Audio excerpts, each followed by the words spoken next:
Juan capítulo 1, versículos 1 al 18. Leemos entonces en el nombre de nuestro Señor. En el principio era el Verbo, y el Verbo era con Dios, y el Verbo era Dios. Este era en el principio con Dios. Todas las cosas por Él fueron hechas, y sin Él nada de lo que ha sido hecho fue hecho. En Él estaba la vida, y la vida era la luz de los hombres. La luz en las tinieblas resplandece, y las tinieblas no prevalecieron contra ella.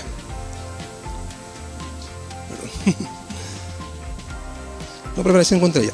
Hubo un hombre enviado de Dios, el cual se llamaba Juan.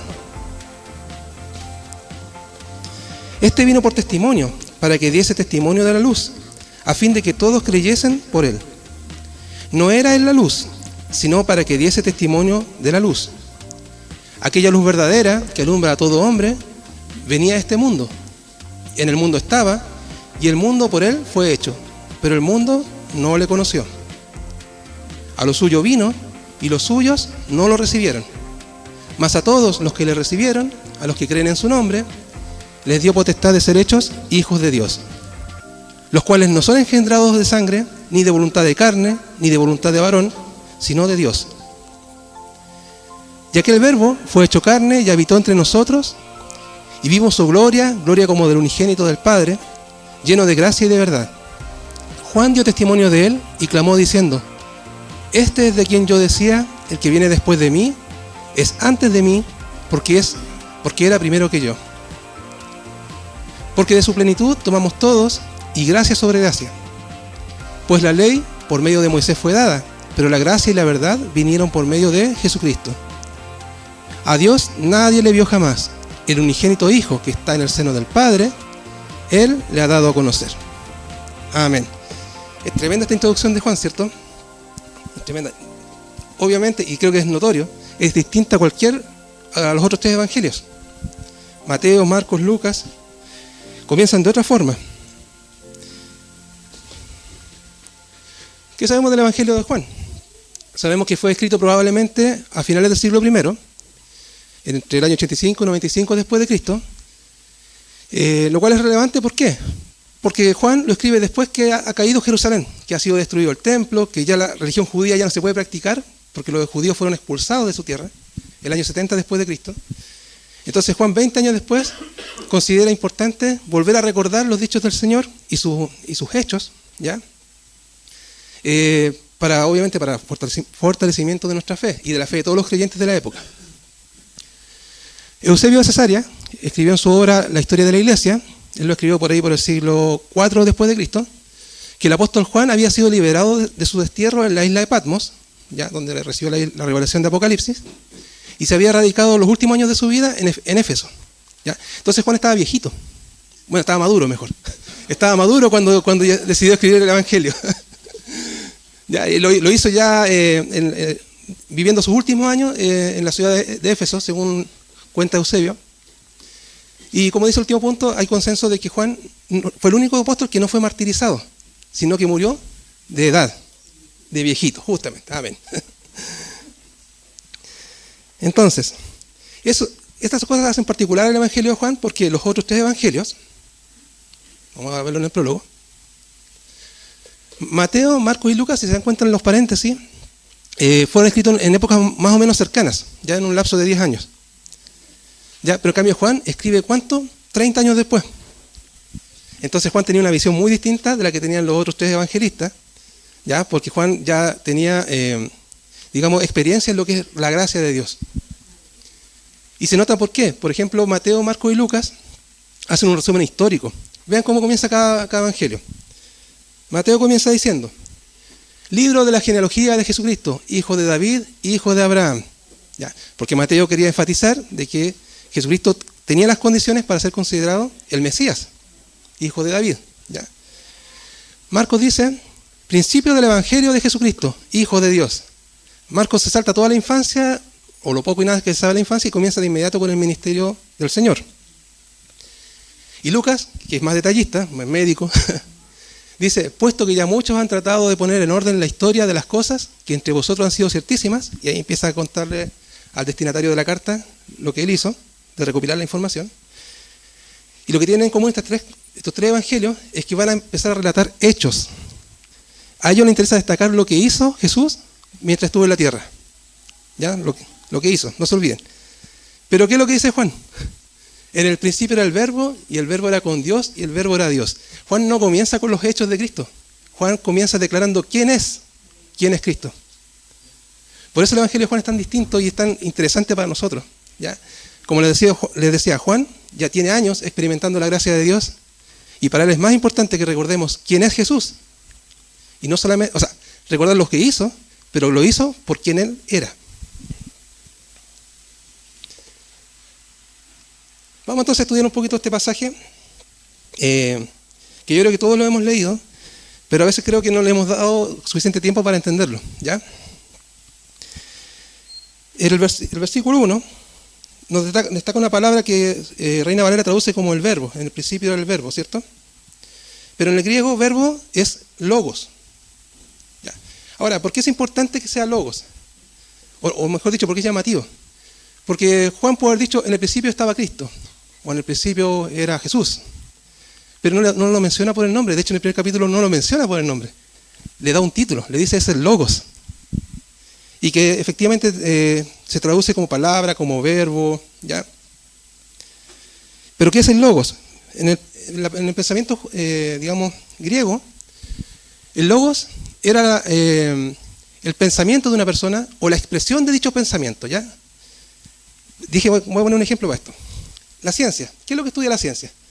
Todas las cosas que se pueden ver y se pueden medir y se pueden percibir con los sentidos, ¿ya?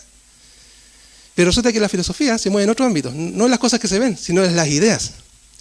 En la filosofía se estudia la lógica, la sensatez, la no contradicción. Entonces para los griegos era tan importante las cosas visibles como las ideas, ¿ya? Dicho eso, para los griegos el logos estaba antes de que se pronunciara la palabra. Es decir, antes de que alguien expresara algo, tenía que haberlo pensado. Y ahí estaba el logos, en la expresión. Todos sabemos que para que algo exista, primero tendría que ser pensado, ¿cierto? O sea, nada que no sea pensado puede existir. Y este argumento no sirve contra los ateos, porque los ateos dicen que Dios no existe. Pero alguien no puede negar algo que no se haya pensado. Entonces, si ellos dicen que Dios no existe, ellos están asumiendo de que existe un Dios al cual ellos quieren negar. Eso es lógico, ¿no? Entonces pasa lo mismo con el pensamiento griego. Ellos dicen que el logos, es decir, antes de que se pronuncie o exista algo, fue pensado. Por lo tanto, para el griego, el logos es una fuerza creadora que da existencia a las ideas y por ende, finalmente, a las cosas. ¿Se dan cuenta cómo está hablando del origen de todo? Entonces, ¿qué quiso decir Juan al llamar logos a Cristo? Está diciendo que el Cristo es el origen de todo. Antes de que las cosas sean, ya estaba el Cristo. Antes de que, existiera esta creación, obviamente, estaba Cristo con Dios. Y esto es importante porque para los judíos podía ser contradictorio, ya que ellos pensaban que Dios es uno. Pero no sabían que en Dios hay personas. ¿Cuántas personas son? Perfecto. ¿Cuántas naturalezas tiene Dios? Una. No nos confundamos nunca en esto, hermanos. Dios es uno, una naturaleza divina. Pero en Él moran 3 personas, 3 voluntades. ¿Ya? Y en Cristo hay 2 naturalezas, la divina y la humana, pero solo una persona. Ya, perdón de que estos temas de la cristología son muy, muy apasionantes y sobre todo porque han surgido muchas herejías por entender mal estos conceptos. Ya, volvamos con el tema del logos. El logos entonces es lo que existe, lo que genera las ideas, lo que genera la existencia de las cosas según los griegos. Y Juan quiere darle este sentido de que antes que existiera todas las cosas, estaba Cristo, en Dios. Si algún lector por algún motivo no entendía bien el alcance del logos, de todas maneras le iba a quedar la idea de que esto es algo importante. Repito, porque Juan no le llamó Cristo, no le llamó de inmediato Hijo de Dios, dijo es logos. Y por lo menos alguien se va a cuestionar, esto es algo relevante. En cambio, para el judío que leía esta frase, no le iba a llamar tanto la atención el tema del logos porque es un concepto más bien griego, ¿ya? Pero para el judío sí le llamaba la atención cómo comenzaba, en el principio. En el principio era el logos. ¿Por qué? Porque para el judío, para la Biblia judía, todo comienza con en el principio. Todos sabemos que Génesis 1.1 dice, en el principio, ¿cierto? Entonces cuando Juan dice en el principio, al judío de inmediato le va a llamar la atención y va a decir, está refiriéndose a la Biblia judía, a Génesis 1:1. Entonces, para ir resumiendo, para el pensamiento judío, en el principio estaba Dios, ¿cierto? Y la palabra, en el pensamiento judío también es considerada un agente activo. No una persona así, no tiene personalidad, pero la palabra de Dios tiene poder para crear cosas. Vemos un ejemplo. Salmos 33:6 dice que por la palabra de Jehová fueron hechos los cielos y todo el ejército de ellos por el aliento de su boca. ¿Ya? Entonces, insisto, para el judío no es que la palabra de Dios tuviera voluntad, pero sí, la palabra de Dios tiene poder, crea cosas. Isaías 55:11, el profeta dice, así será mi palabra que sale de mi boca, no volverá a mí vacía, sino que hará lo que yo quiero, y será prosperada en aquello para lo que la envié. Pero ahí como que el profeta Isaías da a entender que la palabra tiene voluntad, que es una persona. Porque será prosperada y porque volverá, no volverá vacía, perdón. ¿Ya? Entonces, como les decía, este primer versículo, donde se mencionan logos, tenía que tener sentido, y Juan lo escribió así, para tanto para el gentil, para el griego, o para el judío. Para el judío el logos, para el judío todo partía en el principio, cuando estaba Dios solamente. Y para el griego, le estaba diciendo Juan, el logos es la fuente de todo lo creado, de todo lo que existe.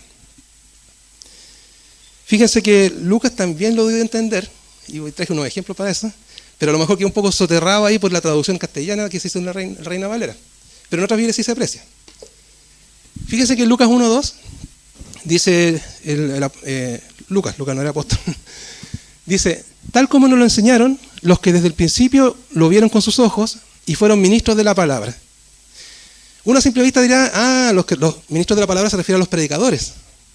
Pero en ese tiempo acuérdense que no existía la Biblia. Estaba solamente el Antiguo Testamento, que leían los judíos. ¿Ya? Entonces uno dirá, se refiere a los que predican el Antiguo Testamento. Pero estamos hablando de la primera etapa de los cristianos. Recién están entendiendo quién es Cristo. Y fíjese que en el texto griego, lo puse abajito ya, por si acaso, se entiende un poco mejor la frase. Porque dice que los juperetes, ¿se acuerdan del juperete? ¿Juperetai? ¿A quién se acuerda? Que alguien me diga. Lo dijeron el año pasado cuando vino el hermano de los Gedeones. Sí, el juperete. ¿Se acuerdan cuando habló de que los romanos iban en sus galeras y abajo tenían gente remando? El juperete era el que remaba. Exactamente. Sí, pero sí, en realidad sí, eran esclavos. Entonces el texto griego dice que el juperete... Claro, es que el juperete significa remador, literalmente. Pero una palabra que se usaba para referirse a los empleados o siervos. Lo anoté por acá porque el juperete era...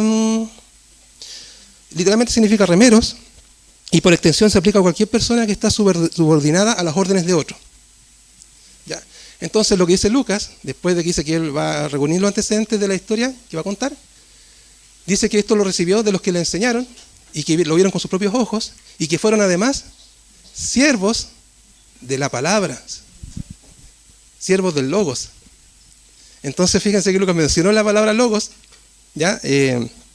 Insisto que de repente está tapado por la traducción en español, pero claramente Lucas se refería a algo más que decir, eran los siervos de la escritura del Antiguo Testamento. El logos tenía más sentido. ¿Pastor? De Cristo. Claro, de Cristo. Porque, insisto, no había Biblia en ese momento, entonces no podíamos decir, son siervos de la escritura, tendría que ser judíos, pues, si la escritura era judía. No estaba revelado el nuevo pacto todavía. Entonces Lucas le llama siervos de la palabra, siervos del logos. Y lo confirmamos con dos pasajes más para que no queden dudas. Hechos 8:4, que también lo escribió Lucas, cuenta la historia de Lucas, de cómo se desarrolló la iglesia. Dice que los que fueron esparcidos iban por todas partes, dice la traducción, anunciando el evangelio. Sí, evangelizomenoi, es una palabra bien larga. Las buenas nuevas, ¿qué significa el evangelio? ¿Pero de qué cosa? Del logos, de la palabra, ton logon. Entonces, Lucas sabía de que se predicaba a Cristo, y Cristo es el logos, Cristo es la palabra. Y lo recontraconfirma porque en el 11:20 del mismo libro de Hechos, nuevamente Lucas habla respecto a los cristianos que se esparcían predicando, y decía que los varones de Chipre y de Cirene cuando entraron en Antioquía, hablaron también a los griegos anunciando el evangelio del Señor Jesús. La misma palabra, evangelizomenoi, pero ahora en vez de decir del Logos, dice del Señor Jesús. ¿Ya? Entonces, para el pensamiento de Lucas, sí tenía sentido hablar del Logos. Y que Logos era otra forma de decir Cristo. Cristo es la palabra. Pero no la palabra como la entendemos nosotros en Occidente, que uno la palabra la entiende como un sustantivo, un adjetivo, una forma de comunicación. En el pensamiento griego, la palabra es el origen de las cosas. Antes de que existan las ideas, está el Logos. El Logos genera las ideas. ¿Se entiende? Qué bueno, estaba pensando cómo lo voy a explicar.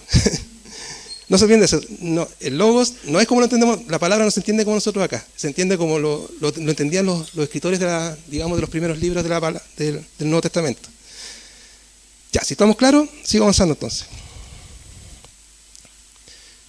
En conclusión, vamos a llegar que Lucas comprende que Jesús es una segunda persona dentro de la deidad. O sea, Dios es uno, pero en Dios está el Logos.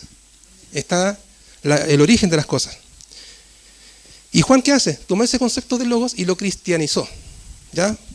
De forma de enseñar que Jesús, que es el Logos, ¿ya? Él es la piedra angular y fundamental de la revelación de Dios. Nada podemos saber de Dios si no lo revela Cristo. Y lo que de Él se dice en la Escritura. Leo Morris, que es el comentarista que estaba estudiando, escribió: el Logos transmite la idea de que Dios se acercó a nosotros, ¿ya? Tomó naturaleza humana, participa de las luchas de esta vida y sufre para finalmente triunfar sobre la agonía y ganar nuestra salvación. Porque para los griegos el Logos era simplemente un concepto, el origen de las ideas. Pero para nosotros, este origen de todas las cosas se hizo hombre. Y eso es muy, pero muy importante. Ya, ahora sí vamos a analizar el pasaje. Después vamos a dejar el video en YouTube. Así que no se preocupen por temas de fotos y todo eso. Después subimos el video con las láminas bien claras. Ya, entonces vamos a analizar el pasaje y ya entendimos el concepto de Logos. El Logos y Dios. ¿Cuál es la relación que hay? Juan nos parte diciendo: en el principio era el verbo, el Logos. Yo lo puse ahí entre paréntesis para que se entienda. Esta es la traducción de Reina Valera. Y el verbo era con Dios, y el verbo era Dios. Entonces, ¿qué es lo importante de que nos está diciendo Juan? Aquí es una declaración sumamente profunda. Sabemos que a Dios, como es espíritu, no lo podemos ver con estos ojos, ¿cierto? No lo podemos tocar con las manos. Incluso con estos oídos no lo podemos escuchar. Dios habla al espíritu porque Él es espíritu. ¿Ya? Entonces, tenemos que entender que Dios lo podemos conocer por sus atributos. Sabemos que Dios es amor porque conocemos el amor. Sabemos que Dios es justo porque también entendemos lo que es la justicia. ¿Ya? Y esto nos lleva a, primero hay que tomar dos precauciones, sí, antes de tratar de entender este pasaje. Hay que entender que la revelación de Dios no consiste solamente en entender algunas verdades acerca de Él, ¿ya? Porque el Logos, o Cristo, nos reveló verdades y también nos dio vida, ¿ya? No basta con saber que Dios es Dios. Hay que recibir de Él su vida, ¿ya? Para que se cumpla la revelación del Logos en nosotros, como Cristo lo vino a revelar. Cristo dijo que Él era vida para nosotros, que nos daría vida eterna, vida en abundancia, ¿ya? Entonces, reitero, no hay que quedarse solamente con la idea de conocer intelectualmente qué es Dios. Hay que tener una relación con Él y recibir la vida que Él ofrece. Y el segundo error que nos puede pasar es creer que este verbo o este Logos es solamente un atributo más de Dios. Porque el Logos o el verbo no es solamente una expresión de Dios. Él es un hombre. Él es Jesús de Nazaret. Es un hombre real, ¿ya? Sí, es Dios, pero al mismo tiempo era hombre. Entonces, insisto, tenemos que tener siempre presente de que lo que dice Juan acá no es algo para aprendérselo de memoria, es algo que hay que entender y hay que tener una relación con Dios por causa de esto, de que el Logos mora en nosotros, de que Dios se ha revelado a través de Jesucristo a nuestras vidas. Las características son tres, se dan cuenta, por eso lo puse como escalonado en línea. Hay tres características del Logos. La primera, dice que estaba en el principio. Ya, esto era, como les explicaba hace un rato, para vincularlo con el comienzo. Así como comienza la historia en Génesis, en el principio estaba Dios. Para el judío, claramente, Dios existía. No había que explicarle si Dios existía o no. El judío sabía que sí. Pero acá nos está diciendo Juan que en Dios estaba también el Logos, en el principio. Vamos a ver si tenemos alguna evidencia de eso. Génesis 1:1. Ahí está el texto en la... ¿Cómo se llama? Hoy se me olvidó cómo se llama estos libros.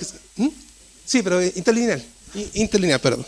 Sí, está la línea en hebreo y abajo está la traducción palabra por palabra en español. Sí, no sé. Y se lee, sí, buen detalle, se lee de derecha a izquierda, por si acaso. Si leemos de derecha a izquierda, dice, en principio creó Dios los cielos y la tierra, como la sabemos todos de memoria. Lo interesante acá, no sé si ven unos asteriscos que están ahí abajo, en la traducción. Ya, eso significa que esas dos letras no se tradujeron porque no se conoce bien el significado. Claro, cuando uno ve algunos diccionarios, dicen que sacan una cláusula que se llama et. Pero no hay claridad respecto a si tenía alguna función particular. Lo interesante es que esa cláusula et tiene dos letras, la alef y la tav, de derecha a izquierda, por si acaso. Alef y tav. Ahí la marqué con un circulito. Ahí está la alef y la tav. ¿Ya? Algo me pasó con el efecto. Y lo interesante es que esta cláusula alef y tav ocurre 7.372 veces en el Antiguo Testamento, pero en 44 ocasiones está junto al nombre de Dios, o a la palabra Elohim, que sabemos que significa Dios. Y sabemos también que en el lenguaje judío o en la cultura judía, el nombre es relevante porque describe a la persona que recibe el nombre, ¿cierto? Hay un montón de ejemplos. Entonces, esta cláusula, Aleph y Tav, que son dos letras, acompañando a Elohim, ¿tendrá algún significado? Yo diría que sí puede tenerlo, porque Aleph y Tav es la primera y la última letra del alefato hebreo. Es como si yo dijera en griego, Dios, el alfa y la omega. Y en el Nuevo Pacto, ¿quién nos dice que es el alfa y el omega? Cristo. En el principio estaba el verbo, con Dios, en Dios, creando todas las cosas, y creó los cielos y la tierra. Entonces ahí podemos tener una indicación, como les digo, de que, como dijo Juan, en el principio estaba el Logos en Dios, creando todas las cosas. La segunda afirmación que dice en este versículo Juan, es que el Logos estaba antes, o hacia, o en presencia de Dios, ¿ya? Ahí el griego relevante es la palabra pros, que está en azul. Para hacer un ejemplo, para los que no manejamos bien el griego, ustedes saben que cuando uno está a favor de algo, dice que uno es pro algo. Yo soy pro vida porque apoyo la vida. Yo soy pro Biblia, me gusta puro leer la Biblia. ¿Ya? Entonces, de ahí viene nuestro famoso pro, que está a favor de algo, que está ante algo. Y en el griego está diciendo que el Logos no está a favor de Dios, está como enfrente de Dios.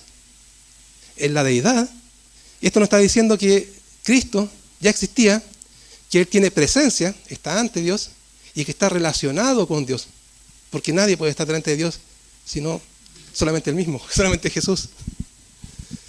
Entonces Juan nos dice primero que Cristo ya estaba en el principio y que Cristo estaba en Dios, ya hablando de una segunda persona. Y la tercera afirmación que nos da es que Dios era el Logos, y eso creo que que el Logos era Dios. O sea que Cristo es divino. ¿Ya? Entonces, esa afirmación es bien clara y bien explícita.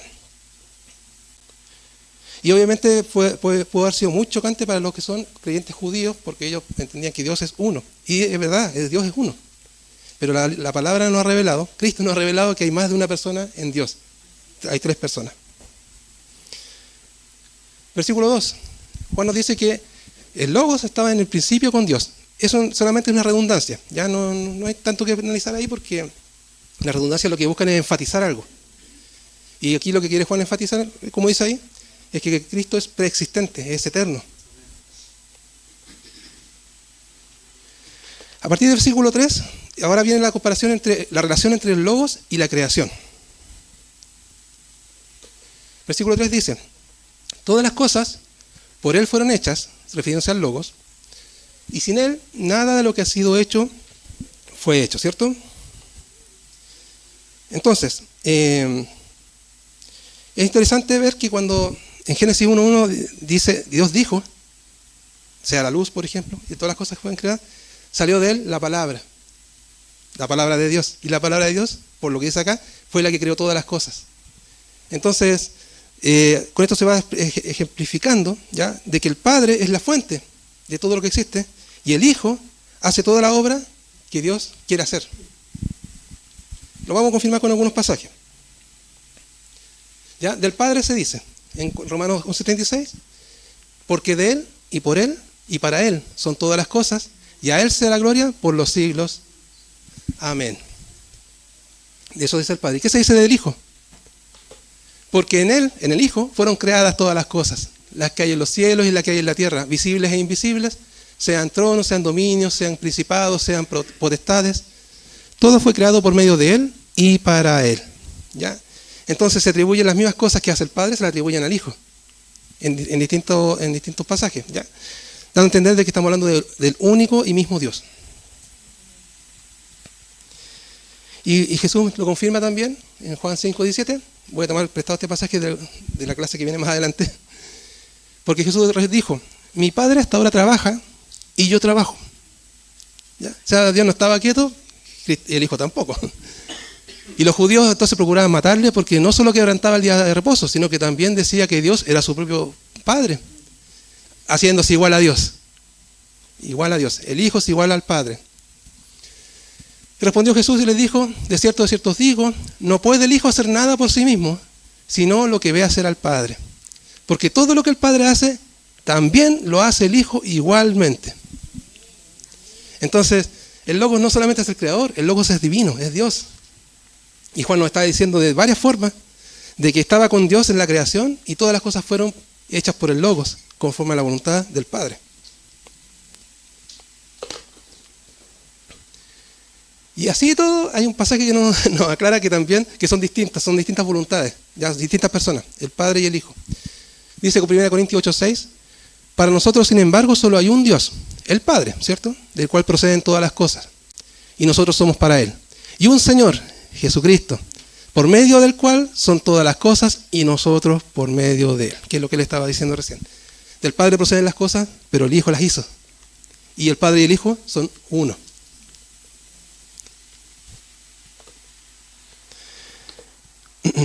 Bien, sigamos. Versículos 3 y 4. Todas las cosas por Él fueron hechas y sin Él nada de lo que ha sido hecho fue hecho. En Él estaba la vida y la vida era la luz de los hombres. Ya, esto es un dato anecdótico nomás que les voy a contar. Y lo marqué en azul, que es la frase fue hecho. Ya. Lo que pasa es que me encontré con una sorpresa que los comentaristas mencionan de que en el texto griego hubo una controversia respecto a esa frase. La voy a mostrar con un ejemplo más didáctico.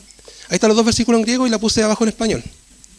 Ya leo la segunda línea. Todo por medio de Él llegó a existir, está literal, palabra por palabra. Y sin Él llegó a existir ninguno que llegó a existir. En Él vida era y la vida era luz hombres. Ya eso es literal. ¿Dónde está la controversia? Lo que pasa es que la frase que llegó a existir, que es la que está en el medio, los padres antiguos, previos al concilio de Nicea, siempre leyeron de Juan esta frase en el versículo 4, no en el 3. Como que todo lo que llegaba a existir en Cristo tenía vida. Y hasta ahí estábamos bien, uno dice no hay nada aberrante en eso, ¿cierto? Todos los que están en Cristo tenemos vida espiritual. Pero lamentablemente aparecieron maestros heréticos que empezaban a hablar de que si todo, eso incluiría el Espíritu Santo. Entonces el Logos también creó el Espíritu Santo. Y eso es una herejía. Porque el Logos es preexistente junto al Padre y el Hijo, en Dios. Ya. Entonces, después de algunas controversias con estos maestros heréticos que mal utilizaban este pasaje, se empezó a usar esta cláusula que llegó a existir en el versículo 3, no en el 4. Ahora, lo que suena raro es que es una redundancia, porque el versículo 3 dice, todo por medio de Él llegó a existir, y sin Él llegó a existir ninguno. Hasta ahí está bien, que llegó a existir. Que llegó a existir como dijimos arriba, en la parte de arriba del versículo 3. Entonces prefirieron dejarlo como redundante para que no diera pie a una mala interpretación y por ende a una herejía. Ya, es un dato nomás.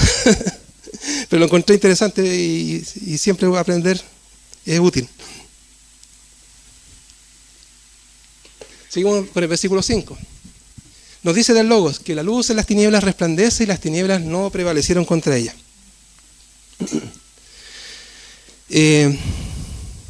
Bueno, aquí lo que nos está dando a entender es que las tinieblas se oponen a la luz y quieren dominarla, pero no pudieron prevalecer. ¿Ya?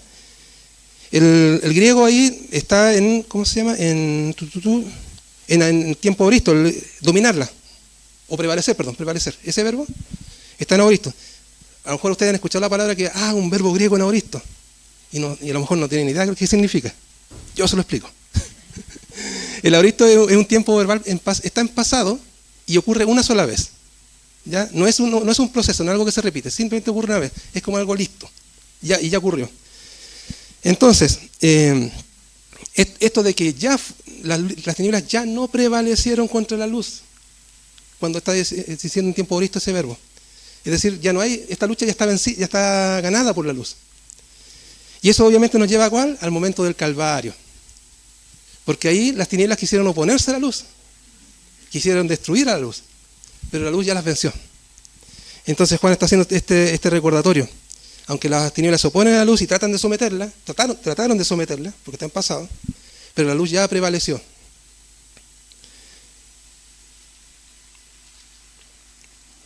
Bien, el versículo 5. A partir del versículo 6, el apóstol Juan ya deja las definiciones y estos conceptos y empieza a hablar del ministerio de Juan el Bautista. ¿Ya? En el versículo... Perdón, me pasé. Se presenta a Juan el Bautista como el primer testigo de esta visitación divina. Ahora, y esto es interesante, ¿eh? Los discípulos de Juan creían en Juan. De hecho, se cuestionaron cuando apareció Jesús. Y por eso incluso, y un dato que usted puede ver en la Biblia, hay 2 bautismos en los primeros años de la iglesia. Está el bautismo en el nombre de Jesús y está el bautismo de Juan. Porque había gente que todavía creía que Juan podía haber sido el Mesías, particularmente sus seguidores. Entonces, como les decía, había una cierta confusión por parte de los seguidores de Juan el Bautista, porque algunos lo consideraban que Juan era superior a Jesús. En Lucas 3:15 se nos cuenta, como el pueblo estaba en expectativa, se preguntaban en sus corazones si acaso Juan sería el Cristo. Entonces, y es natural, pues. Juan era una persona con un muy buen testimonio. La gente lo admiraba porque decían que él era un hombre recto, que además vivía aislado de la contaminación del mundo, y bautizaba para arrepentimiento, para que la gente confesara y se arrepintiera de sus pecados, o sea, de sus errores. Entonces es entendible que hubiese una confusión entre algunos que pensaban que Juan era el verdadero maestro y que Jesús era otro más que estaba apareciendo.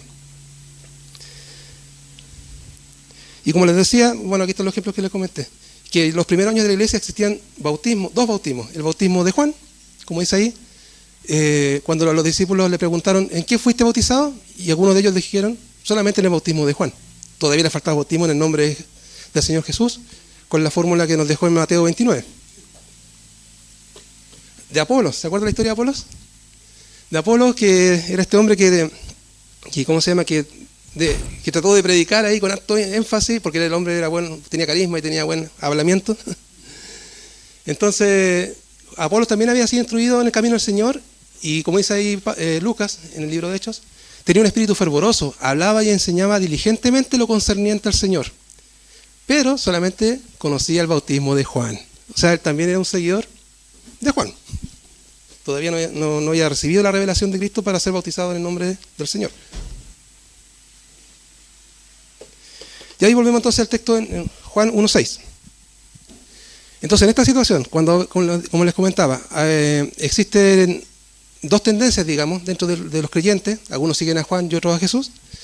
Juan, el evangelista, aclara que Juan, el bautista, sí fue enviado por Dios, pero vino con una misión, que era dar testimonio. En el versículo 7 dice que Juan el Bautista vino por testimonio, para que diese testimonio de la luz, a fin de que todos creyesen en él. Ahí. Vamos a detener un poquito en la palabra testimonio. ¿Qué testimonio daba Juan el Bautista? Ya, el griego ahí es martirio. ¿Usted conoce la palabra mártir? Testigo. Claro que uno lo asocia a que mártir es el que sufre, que muere dolorosamente, digamos. Pero muere dolorosamente por una causa, claro, por una convicción que tiene. A ese se le llama mártir. Hay mártires de todo tipo, ¿ya? Pero en el Nuevo Testamento se le llama mártir al que da testimonio.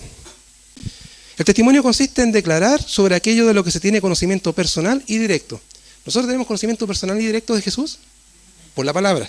Entonces más bien es indirecto. Ojo, directo lo tuvieron los apóstoles, ¿ya? Nosotros somos indirectos a través de la revelación. Pero también dan testimonio a aquellas personas que tienen verdades que proclaman por convicción. Y nosotros somos aquellos. Porque no vimos a Jesús con nuestros ojos, pero sí creemos que Él existió. Y que vino. Y que murió por nuestros pecados. Y no fuimos testigos oculares de su resurrección, pero creemos que Él resucitó. Y tenemos esa convicción. Así que somos mártires, somos testigos. Somos mártires de Cristo. Y de lo que de Él se dice en el Evangelio. Entonces, lo interesante acá es que ¿quiénes dan testimonio de Cristo? Antes que se me olvide.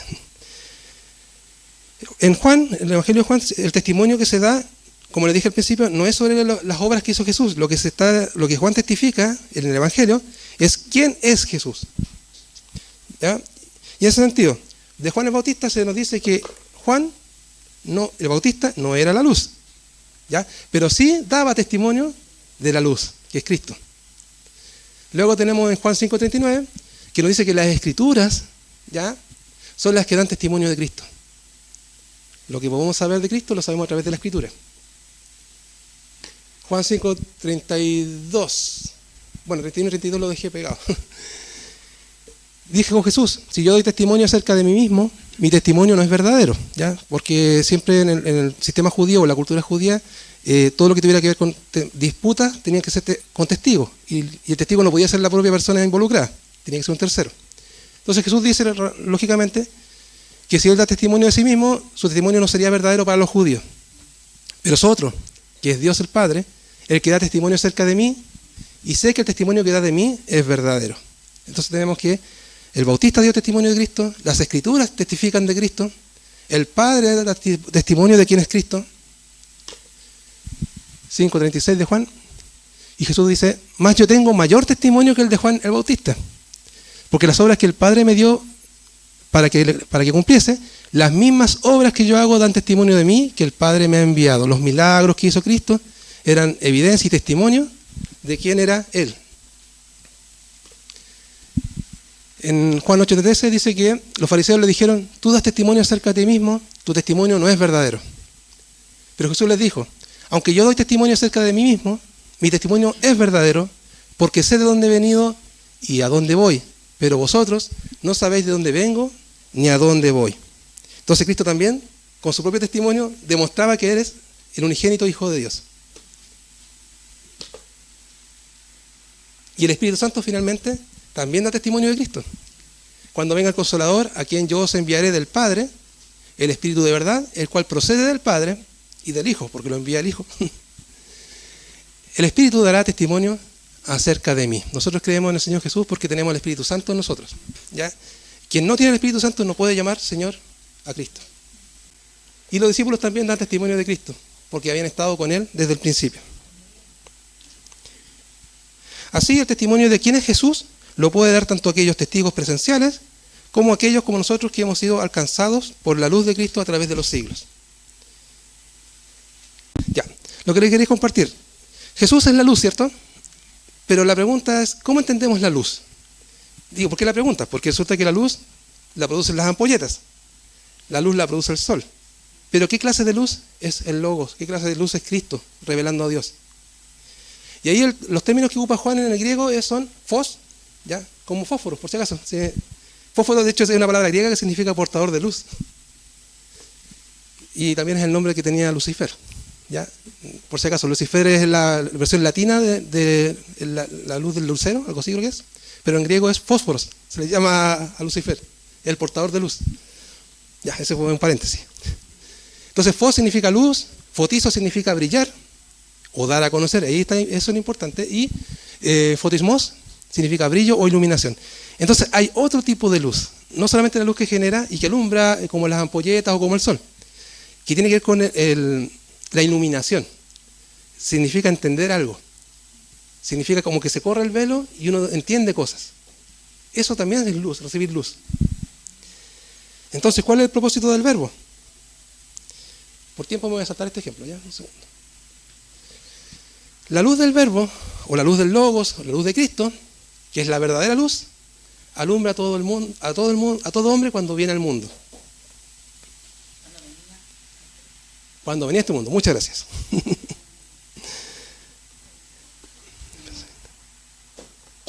Claramente, en el pensamiento de Juan, el evangelista, la iluminación es un atributo de Dios.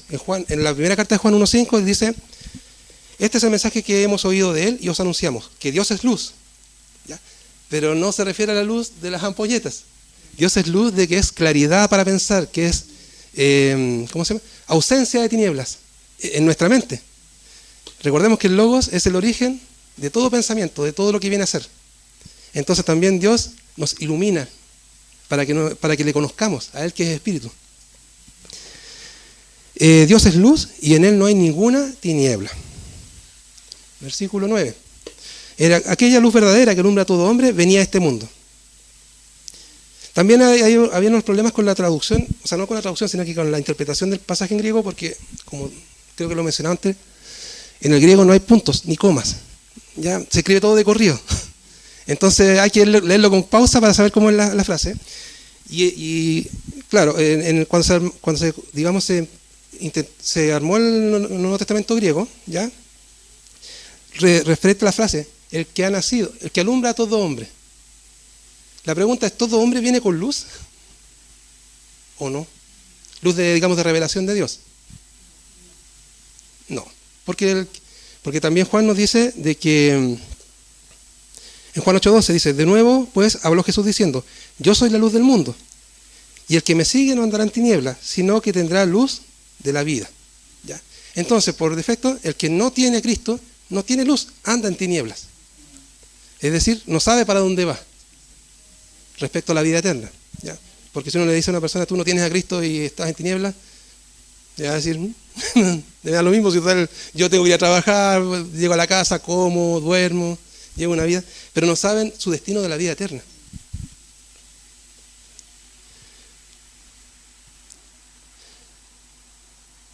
Entonces entendemos nosotros que cuando se refiere a la luz, nos está diciendo que el Logos, o Cristo mejor dicho, alumbra a los que creen, nos abre el entendimiento para que creamos. Pero también debemos aceptar, y eso es un paréntesis ya, que Dios ha provisto una iluminación general. En teología se llama la gracia común. ¿Ya? Y el ejemplo es que Dios hace salir el sol sobre justos e injustos. Da la lluvia a los buenos y a los malos. ¿Ya? Eso es gracia común. Es el favor de Dios para toda la humanidad, indistinto que crean o no crean. ¿Ya? Y también hay cierta iluminación en las cosas creadas. Y lo hemos estudiado en Romanos, ¿cierto?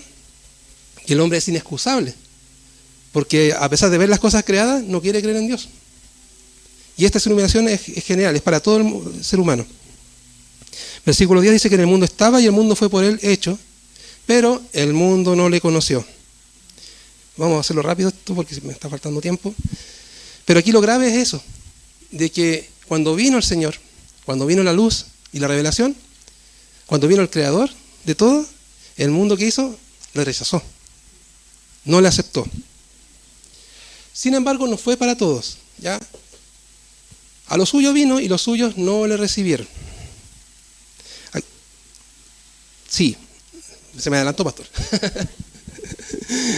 A lo suyo vino porque Cristo creó todas las cosas, Él vino a su creación, ¿ya? Pero quienes no lo recibieron fue su pueblo, fueron los judíos. Porque los gentiles estábamos en tinieblas, no sabíamos ni para dónde iba la micro. Entonces, esto es grave, digamos, para los judíos, porque ellos lo rechazaron, habiendo él venido. No todos rechazaron al Logos, porque como dice ahí en el versículo 12, ahí, todos los que le recibieron, ¿ya? A los que creen en su nombre, les dio potestad de ser hechos hijos de Dios. Amén. Es tremendo, porque una cosa es conocer a Dios, pero de ahí viene la segunda parte, que es cuando Dios nos hace sus hijos. ¿Ya? Por eso les decía, no basta con decir Señor Jesús. Hay que recibir de Dios su vida, la vida eterna que nos da Cristo, ¿ya? Por medio de la fe. Eso ya lo hemos estudiado en Romanos. Pero recuerden que esto tiene varias cosas. No solamente depende de nosotros, depende de Dios primero. No obstante, dijimos, más a todos los que lo recibieron, los que tienen su nombre, les dio potestad de ser hijos de Dios. Aquí vamos a ver cosas, tres palabras que son claves. La primera es edoken, ya que está en auristo pasivo, y es el pasado del verbo dar. Son cosas que Dios nos regala. Dios las da. No las tomamos nosotros, Dios las da. ¿Ya? ¿Qué es lo que nos da? Exousia, que es poder, derecho, el derecho de ser hijos de Dios. Me estoy adelantando ahí, pero significa poder, autoridad, o incluso derecho o libertad de comportamiento. Juan indica que los que recibieron la luz del Logos reciben ahora un nuevo estatus, quien nos trae derechos para que los disfrutemos, el ser hijos de Dios. Y finalmente, tecna, que es ser hijos. Lo interesante de que la palabra griega no significa solamente hijos, significa cualquier persona o gente que forma parte de una misma comunidad o que tiene una misma naturaleza. ¿Y nosotros vamos a tener naturaleza divina? Por supuesto que sí. Muy bien, 2 de Pedro 1, 3 y 4. Miren, es muy lindo lo que dice Pedro. Dice, como todas las cosas que pertenecen a la vida y la piedad, nos han sido dadas a nosotros, ¿ya? Por el divino poder de Dios. ¿Cómo? Mediante el conocimiento de aquel que nos llamó por su gloria y excelencia, o sea, el conocimiento de Cristo, por medio del cual nos ha dado preciosas y grandísimas promesas, para que por ellas llegases a ser participantes de la naturaleza divina. Amén. Este tema de la naturaleza es tremendo, hermano. Mire, la naturaleza es como uno es, ¿ya? Una cosa es la naturaleza humana, otra cosa es la naturaleza de los animales, por dar un ejemplo. Y otra cosa muy distinta es la naturaleza divina.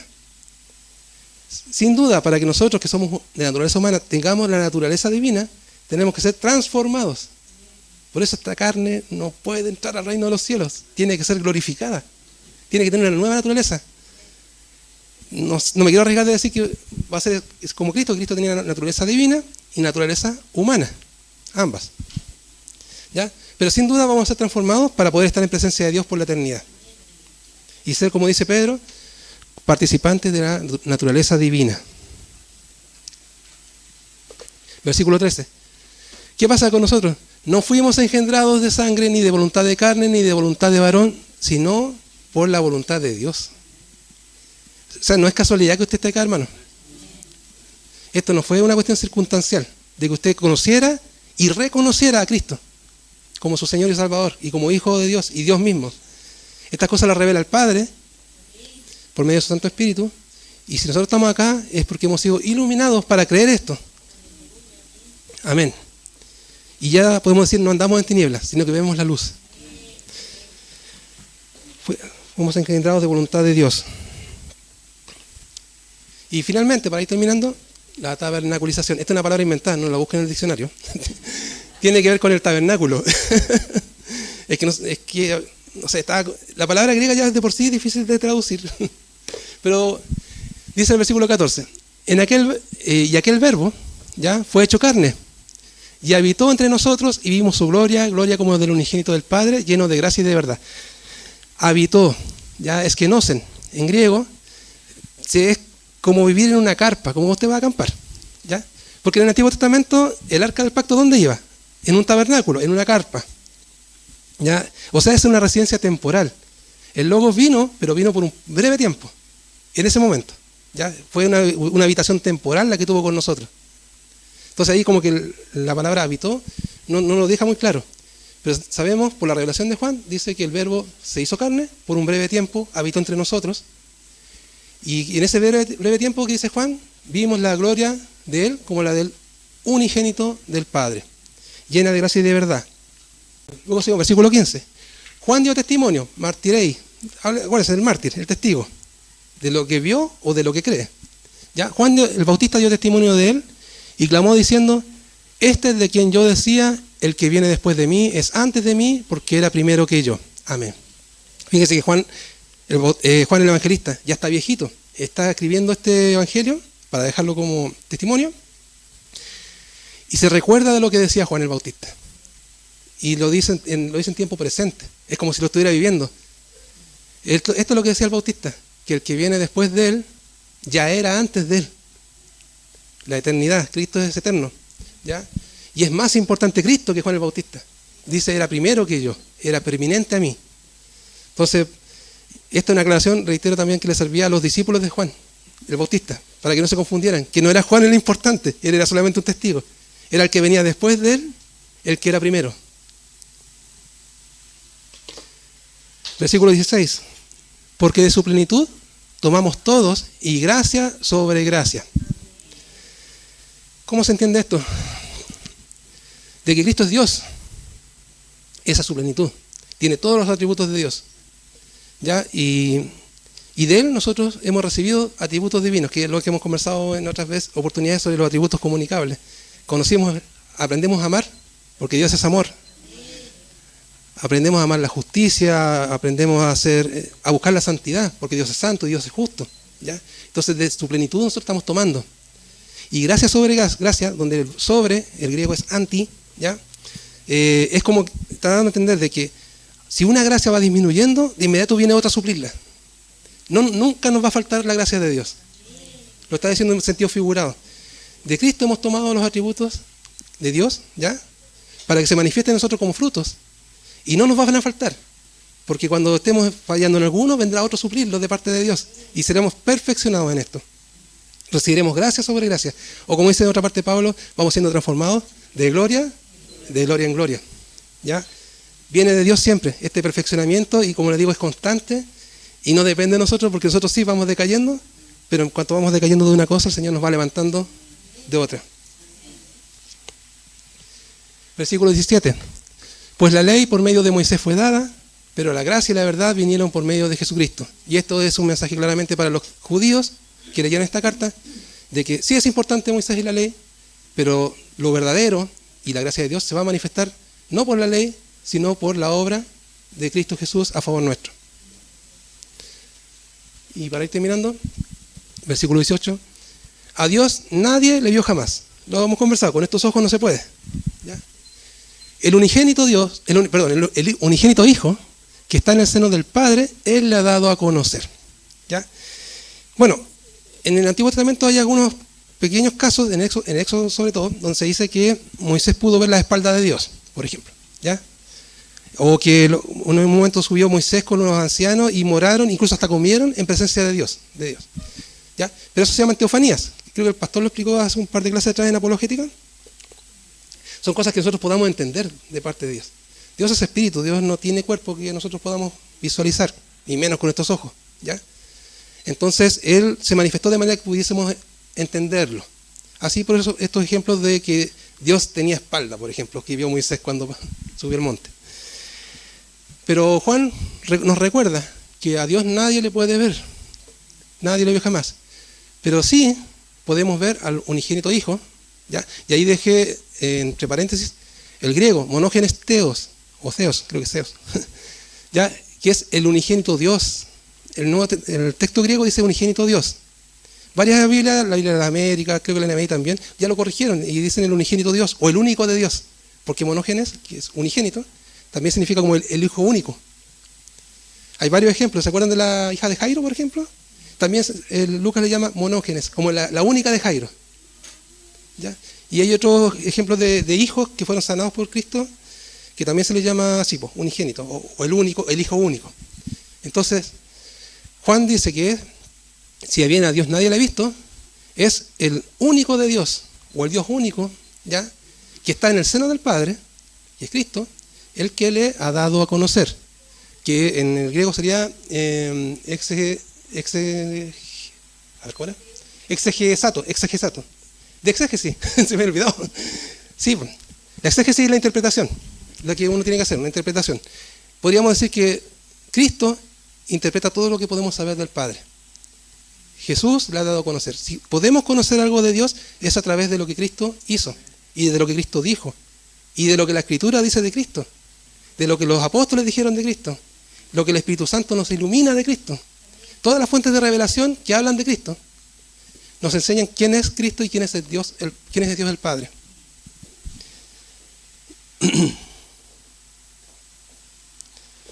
El unigénito de Dios está de forma continua unido al Padre, está en el seno, como dice ahí. ¿Ya? Cuando el Logos se hizo carne, y esto es interesante, no perdió su naturaleza divina. Cristo seguía siendo Dios. Cuando en el Nuevo Pacto se dice que Él se despojó de sí mismo, no se despojó de su naturaleza divina, sino dejó de ser Dios. Lo que se despojó fue de su gloria, porque Él vino como siervo. No fue adorado como Él merecía por su naturaleza divina, sino que fue tratado como un esclavo, como un siervo. Entonces, Cristo tenía esta doble naturaleza, es Dios y al mismo tiempo es hombre. Como dice Agustín de Hipona, lo explicó así. A Cristo le fueron añadidas características humanas, pero no le fueron quitadas las características divinas. Se despojó de sí mismo, no dejando de ser Dios, no dejando de ser lo que era, sino que se le agregó, cargando lo que no era, hombre. Entonces, con mayor razón el Señor Jesús se puede compadecer de cada uno de nosotros, de cada una de las cosas que vivimos, las alegrías y también las tristezas, porque Él es hombre, lo mismo que es Dios. Y de su gracia hemos recibido todo, de su plenitud nos edificamos. Perdona, me conmueve un poco esto porque ya me tocó pasar un pequeño susto recién. Y puedo decir de verdad que de su misericordia nos sostuvimos y las cosas fueron mejorando. Entonces, ¿por qué? Porque Cristo nos puede entender. Lo dice el autor de Hebreos, ¿cierto? Él se puede compadecer de nosotros. Uno puede decir, pero ¿cómo le vas a pedir esto al Señor? Pídelo, el Señor te entiende. Y si tú le amas, el Señor también te ama más todavía. Así que le damos gracias a Dios por su revelación en Cristo Jesús. Podemos entender a Dios, que es espíritu, que intelectualmente no nos daría la cabeza, no podríamos, somos carne solamente, pero por la revelación de Cristo sabemos quién es Dios y podemos estar seguros de que somos hijos de Él. Amén. Oremos entonces, hermanos.